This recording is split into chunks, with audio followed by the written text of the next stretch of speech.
Hey everyone, welcome to Home Matters, the podcast where we help you make the most informed decisions for your home renovation and improvement projects. Whether you're swapping out windows, tackling a kitchen makeover, or getting a new roof, we've got the tips, the tricks, and the insights that you need.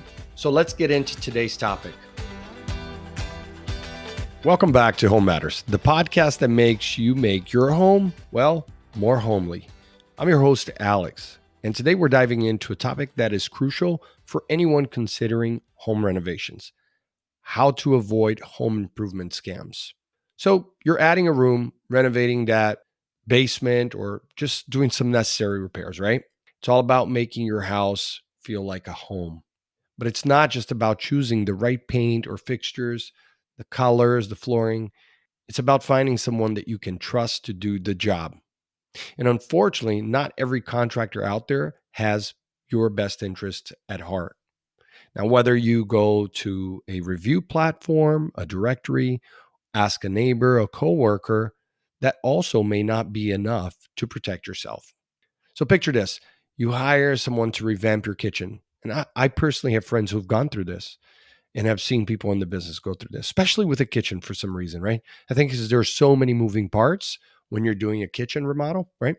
So they'll promise you the moon, they'll take your money, take your deposit, order the material, they start to do the work, but then you find that the work is shoddy or worse, it's just an unfinished job. You're calling the contractor, they're not picking up, their workers are gone, they've taken their tools. Sometimes they leave their tools behind, they don't even care, right? Because not everyone is a professional. Not everyone cares about your home like you care, right? So it becomes a nightmare. So for you, you want to figure out how you can avoid this exact situation. And it could happen whether you're doing electrical, plumbing, roofing, windows, all the different projects that we've discussed here on the Home Matters podcast. So let's talk about some of the red flags. Look, to me, a contractor who shows up at your door claiming that they're just in the area is a big red flag. They're going to try to pressure you to make a snap decision, which we all need time to think about things. And in fact, someone showing up at your door is the same thing as an ad or a telemarketer calling you. You're not asking them to offer you anything. You weren't in need of that product or service at that time, but they came. So that's what you call a cold lead for them.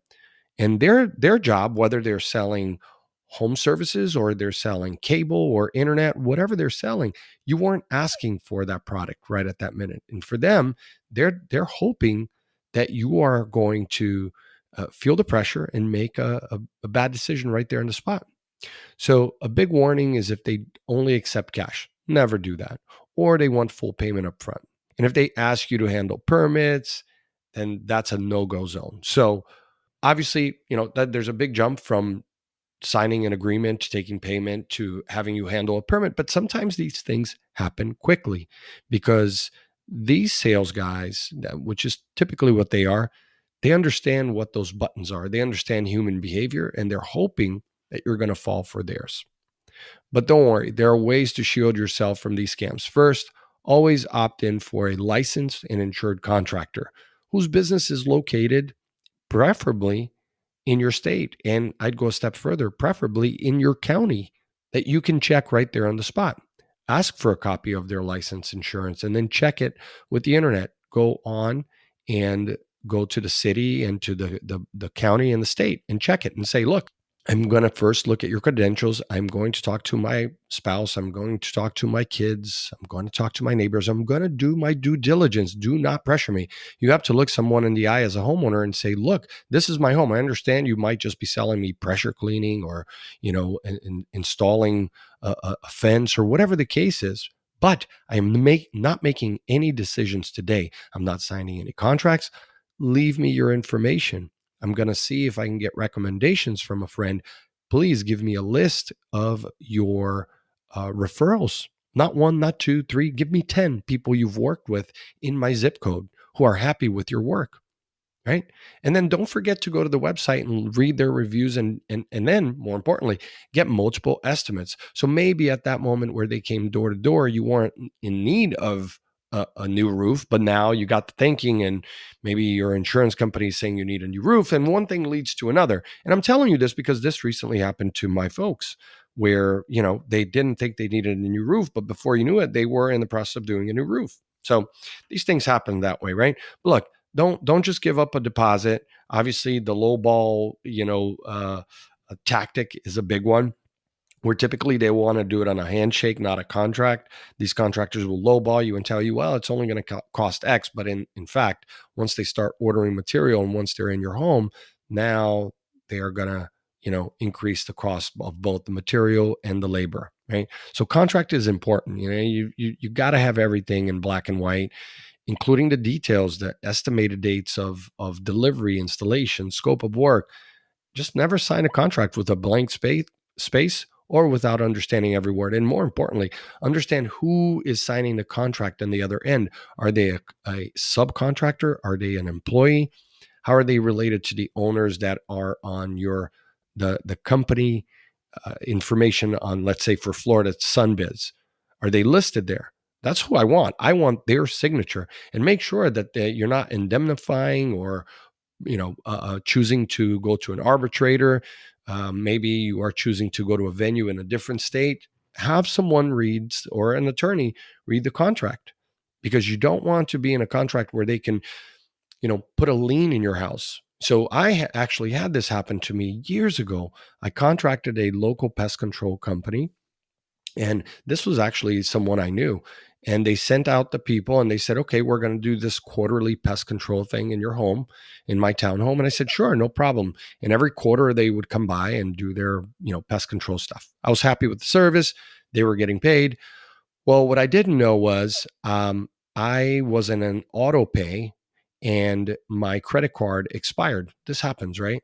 And instead of them contacting me one to one, actually a phone call, they were sending mail to my house already threatening to put a lien in our house. And I thought, well, that's very strange. Just because you miss one payment, you can't just put a lien in someone's home. But in fact, that was the contract that I had agreed to, was that they could put a lien in my house within 30 days of non-payment. And I didn't get that letter. And you lose things. But they never called me, and they don't have a responsibility to call me, believe it or not. The state doesn't require that these people do this. So look, I ended up with a lien on my townhome. Yes, I paid them. There was no problem there. I would never do business with a company like that again, because, you have to communicate with people. And we're not talking about thousands of dollars. This was like a couple $100. So tacky. What a flaky company, but it did happen to me, and I know others that it has to too. So make sure that you have the contractor or the company signed off and waive their right to putting a lien on your home, right? So not all companies are going to agree to this, but I'm going to make the company do that because I want to protect myself. Right? If you do shoddy work and I don't pay you because we have a disagreement, now you're going to get to put a lien on my home? I don't think so. Now, one of the trickier ones that you have to look for in a scam is the one with the home improvement loan, right? Contractors may offer to arrange the financing, but they're getting a kickback, right? And the terms are unfair because it's not even their financing, it's a third-party company. And you just need to shop around for your own financing, because if you're not going to be able to pay with cash, or when I say cash, I mean a check or a credit card, the best way to pay a contractor is really with a credit card. Then you need to be able to research your bank and other organizations that do home improvement loans, right? So if things go south, try to resolve it with the contractor first, definitely. But I understand that in some cases, the contractor is not going to be, forthcoming. He or she's not going to be responsive. So you really want to just contact your state attorney. Obviously, you want to contact the local, the Consumer Protection Office, and even local media and consumer helplines. Believe me, when the contractors know that you are out there putting out their information, then they may change their tone, right? But again, make sure first that it's a real company. Make sure that, you're very careful if it's someone that's door to door. Don't accept free inspections. Don't allow anyone in your home. That this happens. People just come to your door And then next thing you know, they're offering you something for free, but then they're charging you for it. I also don't like the flyer situation. Recently, I had a flyer and I called the company and they were rude. When I went to look them up online, believe it or not, in this day and age, a company did not have a website, but what they did have, which they didn't control, was the bad reviews. And they just refused to have any online presence. Today, I mean, in this day and age, no online presence, no website, nothing. But they did have 3.2 stars. So hundreds of people that gave them bad reviews. Now, had I not looked at that, I probably would have done business with them based on their the great offer that came in the mail with one of those little flyers. So I definitely look, if you are looking to avoid on how to get scammed, the one thing you have to do more than anything is take your time. Whatever the project you're trying to do, take your time. If it's a project that's an emergency, like you need a new air conditioner or water heater, you have a leak or some electrical problem that needs to be taken care of right away, you know, that's fine. I understand you're going to make, quicker decisions. You're not going to have as many contractors come out. But you still should do all the, go through the checklist of like, is it a real company? Did they give me their references? Do I have insurance? Do I really understand what this company is all about? Because if you take all those steps, chances are you are not going to get scammed. So those are just some of the few things that I would recommend, no matter where you are in the United States. I mean, it matters. This is your home, and you don't want to end up in a situation where someone is taking advantage of you. That's it for today's episode of Home Matters. If you found this information helpful, make sure that you share it with someone that you know who's planning a home improvement. And as always, happy and safe renovating. Catch you next time.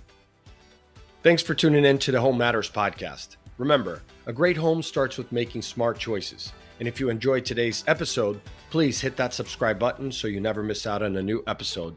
For more resources or to get in touch with a trusted local contractor, check out localcontractor.co. Until next time, take care and happy renovating.